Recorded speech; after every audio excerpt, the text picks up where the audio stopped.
Hello everyone, my name is AG. मैं उम्मीद करता हूँ आप सब लोग हैरोफियत से होंगे। इस वीडियो में मैं आपको बताऊंगा अपने चाइनीज़ गवर्नमेंट स्कॉलरशिप पे कैसे अप्लाई करना है, how to apply for a Chinese government full scholarship.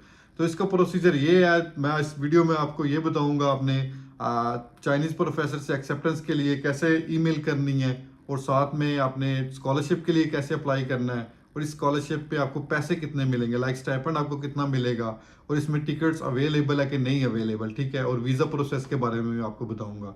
तो सबसे पहले बात कर लेते हैं acceptance letter. Acceptance letter basically bachelor और मास्टर के लिए कंपलसरी नहीं होता, ठीक है। आप उसके बगैर भी अप्लाई कर सकते हैं, बट फॉर पीएचडी एप्लीकेशन के लिए इस कंपलसरी है। और आजकल 2023 और 24 में इन्होंने कंपलसरी कर दिया हुआ है। तो वो आपको चाइनीज़ प्रोफेसर से मस्ट कंटेक्ट करना पड़ेगा, और उसको लाइक आप इस सूरत में कंटेक्ट कर सकते हैं। लाइक मैं आपको वेबसाइट मेंशन कर दूंगा, वहाँ पे आप में जाके वो बेसिकली चाइना कैंपस की मतलब ना सीएससी की वेबसाइट है, ठीक है। वहाँ पे आपकी सारी यूनिवर्सिटियाँ होंगी। पहले आप यूनिवर्सिटी मतलब पहले सिटी को सिलेक्ट कर लें, ठीक है। उसमें सिटीज़ होंगे, उसके बाद आपने उस सिटी की यूनिवर्सिटी में चले जाएं, ठीक है। उस यूनिवर्सिटी में जिस यूनिवर्सिटी में आपका मेजर्स आपको पसंद आ रहा है, ठीक है, आप मेजर सेलेक्ट करें। लाइक आप एमबीए करना चाह रहे हैं, इलेक्ट्रिकल इंजीनियरिंग करना चाह रहे हैं, या इकोनॉमिक्स, आर्ट्स या इंग्लिश, एनी सब्जेक्ट जो आप करना चाह रहे हैं, तो वहाँ पे आप सर्च करेंगे, वो सारी यूनिवर्सिटियाँ आ जाएंगी, ठीक है। उस यूनिवर्सिटी का आपने वहाँ से लिंक कॉपी करना है, और गूगल पे जाके आपने पेस्ट करके उस यूनिवर्सिटी की वेबसाइट ओपन कर लेनी है, ठीक है। और उस यूनिवर्सिटी के अंदर डिफरेंट डिपार्टमेंट्स होंगे। उन डिपार्टमेंट को जब आप ओपन करेंगे तो उसमें प्रोफेसर की लिस्ट आपको आसानी से मिल जाएगी, ठीक है। और आपने सेंड क्या करना है, उसका फॉर्मेट आप स्कॉलरशिप सीकर्स स्कॉलरशिप के नाम से ना, स्कॉलरशिप नेटवर्क के नाम से फेसबुक पे ग्रुप है, ठीक है। वहाँ से आप उनकी रिसर्च और सर्च टैब में जाके वहाँ से आप वो फॉर्मेट ईमेल का निकाल सकते हैं। बट ये ईमेल का निकाल के आपने कॉपी पेस्ट नहीं वो सेंड कर देना, उसमें आप एडिट कर लें आपके मतलब फील्ड के मुताबिक, आपने बैचलर में क्या किया हुआ है और मास्टर में आप प्रोफेसर्स की रिसर्च के मुताबिक आप मतलब उसे ईमेल कर रहे हैं। लाइक आपकी रिसर्च और प्रोफेसर की रिसर्च मैच करनी चाहिए, ठीक है। और आजकल अच्छा टाइम है, क्योंकि जुलाई और अगस्त में चाइना में खास तौर पे हॉलीडेज होती हैं, ठीक है। लाइक प्रोफेसर्स, कुछ प्रोफेसर्स लैब में जाते हैं, पर मैक्सिमम प्रोफेसर्स घर में बैठ के काम करते हैं।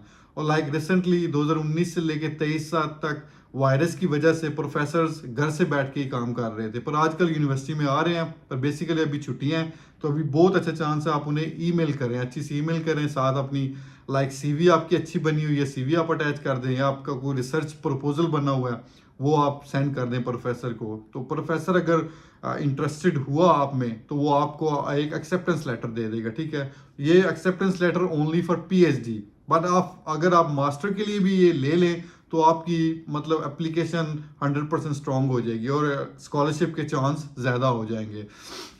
तो सेकंड ऑप्शन पे आ जाए, आपको डॉक्यूमेंट्स इसके लिए कौन कौन से चाहिए, डॉक्यूमेंट्स और प्रोसीजर। तो सबसे पहले डॉक्यूमेंट्स आपकी लाइक बैचलर डिग्री, ठीक है। बैचलर डिग्री आपकी इसमें इंक्लूड होगी। कुछ यूनिवर्सिटी में आप बैचलर डिग्री को कॉपी की, ठीक है, अटेस्ट करवा लेना, ठीक है। या तो अटेस्ट कुछ यूनिवर्सिटी रिक्वायर करती हैं अटेस्ट करवा लें, ठीक है। और कुछ यूनिवर्सिटी में अटेस्टेशन की ज़रूरत नहीं होती है, उसे ऐसे ही अपलोड कर दें, ठीक है, डिग्री को। और उसके बाद सेकंड होता है हमारे पास बैचलर ट्रांसक्रिप्ट होगी, ठीक है। उसको भी आपने अटेस्ट करवा लेना है कि नोटरी से, ठीक है। कहीं से भी आप करवा सकते हैं, नोटरी जाके कोर्ट्स वगैरह के बाहर बैठे होते हैं, वो कर देते हैं आपको इजीली, ठीक है। वहां से आपने करवा लेनी है, ठीक है। दो डॉक्यूमेंट्स हो गए। अगर आप पीएचडी के लिए अप्लाई कर रहे हैं तो इसके प्लस पॉइंट ये है, मास्टर और मास्टर की जो ट्रांसक्रिप्ट होगी वो आपको अटैच करनी पड़ेगी, ठीक है। और पाकिस्तान में मास्टर 16 ईयर होता है, ठीक है। और यहाँ पे आप 4 इयर्स का बैचलर करके यहाँ पे आप मास्टर के लिए अप्लाई कर सकते हैं। लाइक पाकिस्तान में से एमफिल कह सकते हैं, इधर मास्टर कह सकते हैं, ठीक है। 16 इयर्स के बाद आप मास्टर पे अप्लाई कर सकते हैं, चाइना में ये है, ठीक है। और पीएचडी के लिए आप 18 इयर्स के बाद अप्लाई कर सकते हैं, ठीक है। और नेक्स्ट थर्ड डॉक्यूमेंट्स हमारे पास आ जाएगा, ठीक है, फिजिकल एग्जामिनेशन। फिजिकल एग्जामिनेशन वो फॉर्म भी मैं चलें आप उसका लिंक दे दूंगा। वो फॉर्म जस्ट सिंपल, आप किसी भी 17 ग्रेड के डॉक्टर के पास जाएं, उससे अगर तो आप बेसिकली आप करवाना चाह रहे हैं मेडिकल तो अपना करवाएं, तो वो भी बेहतर है। पर उसके बगैर भी आपके ऐसा काम हो सकता है, अगर वो कोई जानने वाला है तो उसमें वो फॉर्म फिल करके आप वो सबमिट करवा सकते हैं ऑनलाइन, ठीक है। फिजिकल एग्जामिनेशन हो गया। और फोर्थ पे होगा आपका पुलिस करेक्टर सर्टिफिकेट। वो आप किसी भी डिस्ट्रिक्ट हेडक्वार्टर से अपना या पुलिस अपने थाने से बनवा सकते हैं, ठीक है। 4 डॉक्यूमेंट्स हो गए। तो 5वें नंबर पे हमारे पास आ जाते हैं रिकमेंडेशन लेटर, ठीक है। और बाज़ लोग कंफ्यूज होते हैं रिकमेंडेशन लेटर और एक्सेप्टेंस लेटर में क्या फ़र्क है। एक्सेप्टेंस लेटर लाइक आपने मास्टर के लिए अप्लाई करना है तो आप प्रोफेसर से पीएचडी के लिए एक्सेप्टेंस लेटर लेंगे। और रिकमेंडेशन लेटर आपको 2 चाहिए, ठीक है। वो 2 ये रिकमेंडेशन लेटर होंगे, आपने प्रीवियस लाइक बैचलर की किसी यूनिवर्सिटी से आपने बैचलर किया है, उसकी प्रोफेसर से किसी से आपने कोई सब्जेक्ट पढ़ा हुआ है, ठीक है। आप उससे इजीली उनसे रब्ता करके, ईमेल करके या कॉल वगैरह करके या उनसे मिल के उनसे आप 2 रिकमेंडेशन लेटर ले सकते हैं। तो इसमें ये है वो एसोसिएट प्रोफेसर होने चाहिए या फुल प्रोफेसर होने चाहिए, ठीक है। तो ये 2 रिकमेंडेशन लेटर हो गए, डिग्रीज हो गई, ट्रांसक्रिप्ट हो गई, फिजिकल एग्जामिनेशन हो गया, पुलिस करेक्टर सर्टिफिकेट हो गया। और साथ में आपका अगर आपने आइट्स किया हुआ है, टोफल किया हुआ है, जीआरई किया हुआ है, ये प्लस पॉइंट है। पर चाइना में मोस्टली 80 to 90% यूनिवर्सिटी आइट्स टोफल नहीं मांगती और ना जीआरई मांगती हैं। तो इससे बेसिकली आप इंग्लिश प्रोफिशिएंसी लेटर अपनी प्रीवियस यूनिवर्सिटी से बनवा लें। इंग्लिश प्रोफिशिएंसी लेटर ये शो करेगा आपका जो प्रीवियस बैचलर है या मास्टर है आपने इंग्लिश में किया हुआ है, ठीक है। तो वो आप एज ए आर्ट्स ही समझ लें, उसे आर्ट्स के तौर पे आप इधर जमा करवा सकते हैं। लाइक आपने आर्ट्स बेसिकली तो नहीं किया हुआ पर आप उसे यूज कर सकते हैं। आपने इंग्लिश स्टार्ट बैचलर किया हुआ है तो आप पीएचडी करना चाह रहे हैं, मास्टर करना चाह रहे हैं तो ये इंग्लिश स्टार्ट में होगी। पर चाइना में आजकल ये भी है, अगर आपकी चाइनीज लैंग्वेज है, लाइक आपने HSK 5 किया हुआ है तो उस पर इन्होंने ना वो सीटें उस इंग्लिश स्टार्ट में उन्होंने कम कर दी हुई हैं। इतनी ज़रा कम नहीं है पर बहुत स्कॉलरशिप है। पर ये इंग्लिश स्टार्ट में कम है और HSK 5 या 4 या 3 किया हुआ है उस पर उन्होंने सीटें ज़्यादा कर दी हैं, जो इस दफ़ा देखने में मिला है। क्योंकि मैक्सिमम लोगों का मैक्सिमम एडमिशन ऐसे ही हुआ है, उनकी लैंग्वेज ठीक थी चाइनीज़, तो उस वजह से उन्होंने उन्हें प्रेफर किया। तो बेसिकली आप इंग्लिश स्टार्ट में कर सकते हैं तो ईजिली अवेल आप स्कॉलरशिप को कर सकते हैं। तो ये हमारे डॉक्यूमेंट्स हो गए सारे, ठीक है। और उसके बाद हमारे पास होता है लाइक इंटरव्यू में आपसे बेसिकली आपके बैचलर के बारे में, मास्टर के बारे में, और आपने जो रिसर्च प्रपोजल भी आपको सबमिट करवाना होगा, ठीक है, मास्टर और पीएचडी के लिए, ठीक है।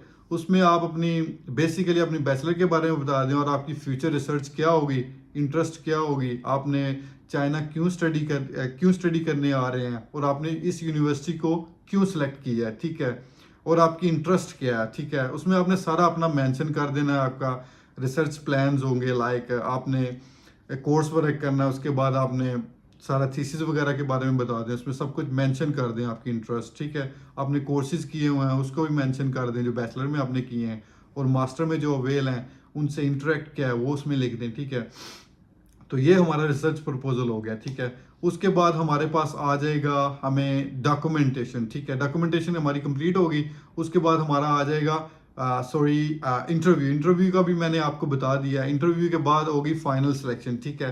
जब फाइनल सिलेक्शन आपकी हो जाएगी, ठीक है, उसमें आपको वो एडमिशन लेटर और JW201 एंड 202 फॉर्म भेज देंगे। चाइना में ये अगर आप चाइनीज गवर्नमेंट स्कॉलरशिप आपकी नहीं होगी तो एवरी यूनिवर्सिटी में उनकी अपनी स्कॉलरशिप भी काफ़ी होती हैं, पर ये वो बाज़ दफ़ा वो फुल नहीं पेड होती, उसमें पार्शियल्स में आ जाती हैं। लाइक किसी सिटी किसी प्रोविंस की प्रोविंशियल स्कॉलरशिप है, लाइक बीजिंग गवर्नमेंट स्कॉलरशिप है, लाइक बीजिंग में बीजिंग गवर्नमेंट स्कॉलरशिप होगी, शंघाई में शंघाई गवर्नमेंट स्कॉलरशिप होगी। तो शंघाई में ये है वहाँ पे डिफरेंट टाइप की और भी स्कॉलरशिप है, लाइक शंघाई गवर्नमेंट स्कॉलरशिप और चाइनीज गवर्नमेंट स्कॉलरशिप का स्टाइपेंड सेम है, मतलब सेम पैसे मिलते हैं, ठीक है। उसके बाद आपको ये बता रहा हूँ आपको स्टाइपेंड कितना मिलेगा, ठीक है। जो मेन चीज़ आपके लिए आपको पैसे कितने मिलेंगे, ठीक है। उसमें ये आप अगर चाइनीज गवर्नमेंट स्कॉलरशिप पे आपका एडमिशन हो जाता है तो बैचलर में आपको 2500 चाइनीज RMB मिलेंगे, जिसमें एग्जैक्टली आप अंदाज़ा लगा लें पाकिस्तान में अभी चाइना गूगल पे रेट जो चल रहा है 40, 42, 43 चल रहा है, ठीक है। तो पाकिस्तानी तकरीबन 1,10,20 हज़ार बन जाते हैं, ठीक है। तो जिसमें से आप सेव भी कर सकते हैं, लाइक 1,000-1,500 से आराम से आप सेव कर सकते हैं। लाइक अगर आपकी फुल स्कॉलरशिप है, लाइक उसमें आपका अकोमोडेशन आपको फ्री मिली होगी, ठीक है। और उसमें उसके साथ आपकी ट्यूशन फीस भी फ्री है, ठीक है। और उसमें आप 1,500 RMB सेव कर सकते हैं। लाइक अगर आप कुकिंग भी कर रहे हैं तो इवन मैं कुछ लोगों को दोस्तों को जानता हूँ वो 1,000 से 1,200 और कुछ तो 1,000 में भी गुजारा कर लेते हैं। पर लाइक बीजिंग शंघाई जो बड़े सिटी हैं वहाँ 1,000 में इजी मैनेज करना मुश्किल होता है, ठीक है। वहाँ पे ये आपको 1500 या 2000 के करीब आपको चला जाता है। फिर भी आप 1000 1200 इजीली सेव कर सकते हैं, ठीक है। और मास्टर में ये आपका होगा, आपको 3000 RMB मिलेंगे, जिसमें से आपकी ट्यूशन फीस फ्री होगी, अकोमोडेशन तो आपको फ्री मिलेगी। और अकोमोडेशन में ये होता है मास्टर के 2 स्टूडेंट्स अलो होते हैं एक रूम में, ठीक है। अगर लाइक अपार्टमेंट है उसमें 2 रूम्स है तो उसमें 4 स्टूडेंट्स होंगे मास्टर के। अगर आपका एडमिशन PhD में हो जाता है तो उसमें आपको ना बाज़ यूनिवर्सिटी में तो होल अपार्टमेंट मिल जाता है, पर बड़े सिटीज़ में ऐसे होता है आपको एक रूम मिल जाएगा, ठीक है। अगर एक अपार्टमेंट उसमें 2 रूम है तो PhD वाले को एक रूम मिल जाएगा, ठीक है। तो मास्टर में 3000 मिलेगा, तो इसमें तकरीबन 1,20,30,000 बन जाते हैं। तो इजीली आप 1000 1500 सेव कर सकते हैं। और उसके बाद अगर PhD में आ जाए तो PhD में स्टाइपेंड ज़्यादा होता है, लाइक 3500, तो वो भी तकरीबन 1,40,50,000 के लगभग बन जाते हैं पैसे। तो जिसमें से आप अच्छे खासे सेव भी कर सकते हैं, अपनी फैमिलीज को भी सेंड कर सकते हैं, लाइक चाइना में रह के भी आप सेव कर सकते हैं उन पैसों को। और उसके बाद आपकी अकोमोडेशन वो फ्री होगी। अगर आप कुकिंग कर रहे हैं तो वो बहुत ही अच्छा है। मैं तो कहता हूँ अगर आपकी स्कॉलरशिप हो जाए तो घर से अम्मी अब्बू से आप कुकिंग सीख के आएँ, तो इसमें आपको बहुत फ़ायदा होगा। तो काफ़ी कुछ सीखने का मिलेगा, क्योंकि अगर पाकिस्तान में आजकल वो हालात आपको पता है, तो इससे बेहतर आप अभी स्टार्ट हो जाएंगे एडमिशन। तो इसकी डेडलाइन ये होगी, आपने नवंबर से लेके मार्च तक अप्लाई करना। लाइक नवंबर से मैक्सिमम यूनिवर्सिटी एडमिशन ओपन कर देती हैं, लाइक, और इनकी होती है लाइक मार्च, कुछ यूनिवर्सिटी अप्रैल तक भी होती हैं। तो नेक्स्ट मैं एवरी यूनिवर्सिटी की वीडियो भी बनाऊंगा, आपने कैसे कैसे अप्लाई करना है, तो उनकी रिक्वायरमेंट भी आपको बताऊंगा। और मैक्सिमम यूनिवर्सिटी में ये होता है, आपने यूनिवर्सिटी वेबसाइट पे भी अप्लाई करना होता है और साथ CSC स्कॉलरशिप वेबसाइट पे भी अप्लाई करना होता है। तो बाज़ यूनिवर्सिटी में ऐसा होता है यूनिवर्सिटी वेबसाइट पे नहीं अप्लाई करना होता, और बाज़ पे होता है आपने ओनली CSC स्कॉलरशिप पे अप्लाई करना है, ठीक है। तो ये था हमारा सिंपल प्रोसीजर्स। अगर आपको किसी चीज़ में कन्फ्यूजन हो या कोई मसला पैदा हो रहा हो, आप कमेंट्स में मेंशन कर दें, तो इंशाल्लाह मैं आपकी हेल्प करूंगा। तो thank you so much for watching my video. अगर आपको ये पसंद मेरी वीडियो आई हो तो लाइक सब्सक्राइब कर दें मेरे चैनल को, तो इससे मोटिवेशन मिलती है। तो इंशाल्लाह मैं और भी CSC चाइनीज़ गवर्नमेंट स्कॉलरशिप, और आजकल मैं इटालियन गवर्नमेंट स्कॉलरशिप पे काफ़ी वीडियो बना रहा हूँ, ठीक है। और साथ में मैं नेक्स्ट मेरी वीडियो मैक्स स्कॉलरशिप जापान के लिए आएगी। तो kindly thank you so much for your time. Bye bye.